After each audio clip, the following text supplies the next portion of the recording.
Hello good evening everyone. బార్ వడ్డీలో exam point of వ్యూలో అడిగేటువంటి కొన్ని ఇంపార్టెన్స్ మోడల్ గురించి డిస్కస్ చేద్దాం.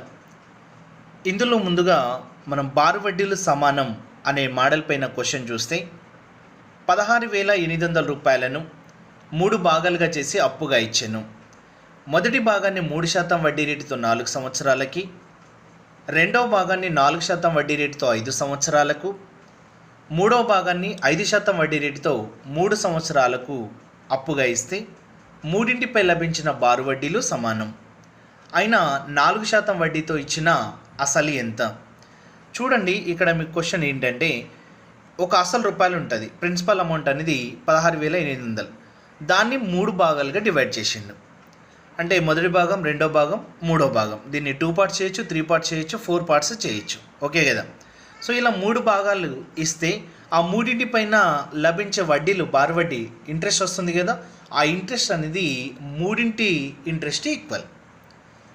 సో ఇలాంటప్పుడు మనం ఆ మొదటి భాగమా, రెండో భాగమా, మూడో భాగమా, ఆ ప్రిన్సిపల్ అమౌంట్ అనేది మనం ఫైండ్ అవుట్ చేయాలి. క్లియరే కదా? ఇక్కడ 4% వడ్డీ రేటుతో ఇచ్చిన అసలు ఎంత అన్నాడు. ఈ 4% ఎక్కడుంది? రెండో భాగంలో ఉంది. సో ఈ రెండో భాగం యొక్క అసలు అనేది మనం ఫైండ్ అవుట్ చేయాలి. క్లియరే కదా? సో ఇప్పుడు సొల్యూషన్కి వెళ్తే మనకి ఇక్కడ ఈ 16,800 రూపాయలు అనేది మనం డివైడ్ చేయాలి. డివైడ్ చేయాలంటే మనకి రేషియో ఉండాలి. రేషియో ఉంటేనే డివైడ్ చేస్తాం. సో అలాంటప్పుడు మనం ఏం చేస్తున్నామంటే, షార్ట్కట్లో మొదటి భాగం 3%, ఇక్కడ 4 years అన్నాడు, దాన్ని 3 into 4గా తీసుకున్నాం. రెండవ భాగం 4% 5 years, సో 4 into 5. అలాగే మూడో భాగం 5 into 3. సో ఈ విధంగా చేస్తే 12:20:15 అనేది మనకి రేషియో వచ్చింది. కానీ ఇదే రేషియోతో డివైడ్ చేస్తామంటే చెయ్యం. దాన్ని మనం ఇన్వర్స్లోకి మార్చుకోవాలి. విలోమ నిష్పత్తి అని తీసుకుంటాం. సో విలోమ నిష్పత్తి అని అంటే, సపోజ్ ఇప్పుడు 12:20 రెండే ఉన్నాయి అనుకుందాం. ఈ రెండు ఉంటే ఇన్వర్స్ రాస్తే 20:12 రాసుకోవచ్చు. కానీ మూడింటిని మనం రివర్స్ రాసుకోరాదు. అందుకోసం ఈ 12:20:15ని ఎల్సిఎం తీసుకోవాలి. సో వీటిపైన ఎల్సిఎం ఎంత వస్తుంది? 60. ఆ 60 ఎల్సిఎం ఏదైతే కాసాగ్ వచ్చిందో ఆ కాసాగ్ని వీటితోటి డివైడ్ చేయాలి.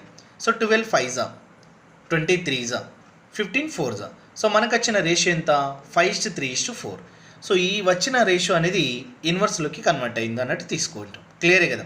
సో ఇలాంటప్పుడు 5:3:4 ఈ రేషియో తోటి మరి ఇక్కడ ప్రిన్సిపల్ అమౌంట్ ఏదైతే టోటల్ అమౌంట్ ఉందో, ప్రిన్సిపల్ అమౌంట్ ఆ 16,800 రూపాయలని డివైడ్ చేయాలి. సో ఇక్కడ 3 భాగాలు, ఆ 3 భాగాలు ఎంత ఏదైతే వస్తుందో దాన్ని తీసుకోవచ్చు ఇక్కడ. సో ఇక్కడ 534 అనేది 12 తీసుకున్నాం. 534 ఎందుకు? అది మూడింటికి కలిపి ఉంది కాబట్టి. సో 12కి 16,800. సో ఎంత పడుతుంది అని అంటే 12 1 12, 12 4 48. సో 2 zeros కి 2 zeros అంటే 1400 ఈచ్ వన్ పడుతుంది. అలాగే మనకి 4% తోటి అసలు ఎంత అన్నాడు అంటే రెండవది అన్నట్టు 3 తీసుకున్నా. సో 3 into 1400, 14 3s ఎంత? 42. అంటే 4,200 రూపాయలు అనేది సెకండ్ పార్ట్ యొక్క ప్రిన్సిపల్ అమౌంట్ అవుతుంది. క్లియరే కదా? సో ఈ విధంగా బారు వడ్డీలు సమానం అంటే మనం క్వశ్చన్ సొల్యూషన్ ఈ విధంగా షార్ట్కట్ తీసుకోవచ్చు. దీన్ని ఇన్వర్స్లోనే ఎందుకు మార్చుకోవాలి అని అంటే, ఆ ఫార్ములా P1:P2:P3 అని తీసుకోండి. సో దాన్ని బట్టి మనకి ఆ రేట్ ఆఫ్ ఇంట్రెస్ట్ ఇక్కడ R/T అనేది ఇన్వర్స్లోకి మారిపోద్ది. క్లియరే కదా? సో ఎందుకోసమే మనం ఇన్వర్స్లోకి కన్వర్ట్ చేసుకొని చేసేయచ్చు. సో మనకి ఇక్కడ ఫార్ములా అనేది యూజ్ కాదు. ఓకే కదా? సో ఇలాగే దీనికంటే ఇదే కాన్సెప్ట్లో దీనికన్నా ఒక క్వశ్చన్ ఉంటుంది. సో దాన్ని అమౌంట్ తోటి అడిగిండు. సో దాన్ని ఏ విధంగా తీసుకుందాం అనేది ఒకసారి చూద్దాం. క్వశ్చన్ చూడండి. ఒక వ్యక్తి 85,000 రూపాయలను తన 2 కుమారులపై 4%, 5% వడ్డీ రేటుతో, పెద్ద కుమారుడు 15 సంవత్సరాలు, చిన్న కుమారుడు 13 సంవత్సరాల వయసు ఉన్నప్పుడు బ్యాంకులో డిపాజిట్ చేశాడు. వారికి 20 సంవత్సరాల వయసు వచ్చినప్పుడు వారి మొత్తంలో సమానమగును. అయినా పెద్ద కుమారునిపై డిపాజిట్ చేసిన రూపాయలు ఎంత? వెరీ వెరీ ఇంపార్టెంట్ క్వశ్చన్ అండి. ఇది ఏపీలో అడిగినటువంటి క్వశ్చన్. మరి దీనికి సొల్యూషన్ చూడండి. మనకి బిఫోర్ క్వశ్చన్ ఇక్కడ ఏమన్నాడు? వడ్డీలు మాత్రమే సమానం, కానీ ఇక్కడ మొత్తం అమౌంట్ ఏదైతే ఉందో ఆ అమౌంట్ అనేది ఈక్వల్ అవుతుంది అన్నాడు. సో అప్పుడు మనం ఇక్కడ 85,000ని మనం డివైడ్ చేయాలి. డివైడ్ చేయాలంటే మనకి రేషియో ఉండాలనే కాన్సెప్ట్ మనకు తెలుసు. క్లియరే కదా? సో చూడండి, ఇక్కడ 4% 5% అన్నాడు, కానీ మనకి నెంబర్ ఆఫ్ ఇయర్స్ అనేది ఉండాలి. నెంబర్ ఆఫ్ ఇయర్స్ ఎలా ఫైండ్ అవుట్ చేయొచ్చు? ఇక్కడ పెద్ద కుమారునికి 15 సంవత్సరాలు, మరి ఎన్ని సంవత్సరాలు రావాలి? 20 years. అందుకోసమే ఇక్కడ 15 to 20 ఇయర్స్ గ్యాప్ ఎంత అన్నట్టు 5 ఇయర్స్, అందుకోసం బ్రాకెట్లో 5 అని తీసుకున్నాం. మరి దాని యొక్క అతని యొక్క పర్సెంటేజ్ ఎంత 4%, అందుకోసం 5 into 4 అని తీసుకున్నాం. నెక్స్ట్ ఇక్కడ చిన్న కుమారునికి 13 ఇయర్స్, మరి అతనికి ఎంత రావాలి, సేమ్ 20 సంవత్సరాలు రావాలి. మరి 30 నుండి 20 ఇయర్స్ వరకు ఎంత గ్యాప్ ఉంది, 7 ఇయర్స్ వచ్చింది. సో ఇక్కడ 7 ఇయర్స్ వచ్చింది అని అంటే దాన్ని మనం 7, మరి అతనికి యొక్క పర్సెంటేజ్ ఎంత, సో అతని పైన 5% తోటి డిపాజిట్ చేసాను కాబట్టి ఇక్కడ 7 into 5, 5 4 = 20, 7 5 = 35. మనం ఇంత బిఫోర్ క్వశ్చన్లో 20-35కి ఇన్వర్స్లో మనం రేషియో తీసుకున్నాం, ఎందుకంటే ఇక్కడ ప్రిన్సిపల్ అమౌంటే ఇచ్చిండు కాబట్టి అక్కడ వరకు, అంటే ఇంట్రెస్టే ఈక్వల్ అన్నాడు కాబట్టి అక్కడ వరకు ఓకే.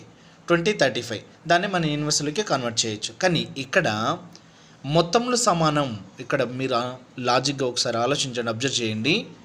మొత్తంలో సమానం, అమౌంట్ ఈక్వల్ అంటే మనం ప్రిన్సిపల్ అమౌంట్ని ఎలా తీసుకుంటున్నాం, 100% అనుకుంటున్నాం.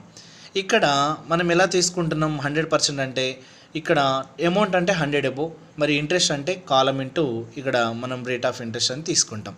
మరి ఇప్పుడు ఇక్కడ చేసేది ఏంటంటే 20-35 ఏదైతే ఉందో దాన్ని 120-135గా తీసుకున్నాం. 120 అంటే 135 అమౌంట్ ఈక్వల్ అన్నాడు కాబట్టి, సో దాన్ని మనం 15-30, 15 8 15 9 కట్ అవుతుంది. సో 8:9, దాన్ని ఇన్వర్స్లో కన్వర్ట్ చేస్తే 9:8 అవుతుంది. సో 9:8 అయితే ఆ ఇద్దరి పైన టోటల్ అమౌంట్ ఎంత, 85,000. సో ఇక్కడ 9:8, 9 8 17, మరి 17కి 85,000 అయితే పెద్ద కుమారుడు అన్నాడు కాబట్టి ఫస్ట్ రేషియో వస్తుంది. 9కి ఎంత, సో 17 5 85,000 అయితే 9 5 45,000 అనేది ఆ పెద్ద కుమారుని యొక్క ప్రిన్సిపల్ అమౌంట్ అవుతుంది. క్లియరే కదా. సో ఈ విధంగా మనకి ఇక్కడ ఇది ప్రీవియస్లీ ఏపీలో అడిగినటువంటి క్వశ్చన్, ఇది వెరీ వెరీ ఇంపార్టెంట్ క్వశ్చన్ అండి. క్లియరే కదా. సో వడ్డీలు సమానం మొత్తంలో సమానం అనే కాన్సెప్ట్ పైన మనం ఒక మోడల్ కంప్లీట్ చేసాం. So very very important model అండి. నెక్స్ట్ వన్, సో అది ఒకసారి చూద్దాం. క్వశ్చన్ చూడండి. ఒక అసలు రూపాయలలో 1/3 వంతును 7% వడ్డీ రేటుతో మరియు 1/4 వంతును 8% వడ్డీ రేటుతో మిగిలిన భాగంను 10% వడ్డీ రేటుతో అప్పుగా ఇస్తే సంవత్సరానికి వచ్చిన బారు వడ్డీ 561 రూపాయలు అయినా అసలు ఎంత? Very very very important question అండి ఇది. ఇక్కడ దీనికి మనం సొల్యూషన్ ఏ విధంగా తీసుకోవచ్చు అంటే, ఒక అసలు రూపాయలు అనేది ఉంది, సో దానిలో 3వ వంతు, దానిలో 4వ వంతు అలా తీసేసిన తర్వాత మిగిలిన భాగం ఉంటుంది. సో వాటిని ఒక్కొక్క భాగంను ఒక్కొక్క పర్సంటేజ్ తోటి అప్పుగా ఇచ్చిండు. సో ఇప్పుడు మనం ఎలా తీసుకోవచ్చు అంటే దీన్ని, ఇక్కడ 1/3 వంతు భాగంను 7% అన్నాడు కాబట్టి 1/3 × 7 అని తీసుకున్నాం సొల్యూషన్లో. ప్లస్ 3 కలిపి కదా, 3 భాగాలు కలిపి కాబట్టి ఇలా తీసుకోవచ్చు. సెకండ్ది 1/4, 1/4 వంతును 8% అన్నాడు కాబట్టి అది ఇంటూ అది తీసుకున్నాం. ప్లస్ మిగిలిన భాగం అంటే ఏం తీసుకోవాలంటే 1/3 + 1/4 అని తీసుకుంటాం. అంటే 3 4 12 అవుతుంది. 3 4 కంప్లీట్ అయితే 5/12 అనేది మిగిలిన భాగం అవుతుంది. మీరు ట్రై చేయండి. సో 5/12 అనేది మిగిలిన భాగం అవుతుంది. సో అది 10%. So into 10. సో ఇక్కడ ఎల్సిఎం అనేది మనకి ఏమొస్తుంది, 1/3 1/4 1/12కి 12 ఎల్సిఎం వస్తుంది. సో అందుకోసం నేను 12 ఎల్సిఎం తీసుకున్నాం. ఇప్పుడు 3 అనేది దేంతో పోతుంది, 12 4 × 7 ఎంత, 28. అలాగే 4 3s 3 × 8 24. అలాగే 12 ఎల్సిఎం 12 కాబట్టి 5 10s 50 అని తీసుకున్నాం. బై 12 ఎలాగో వస్తుంది.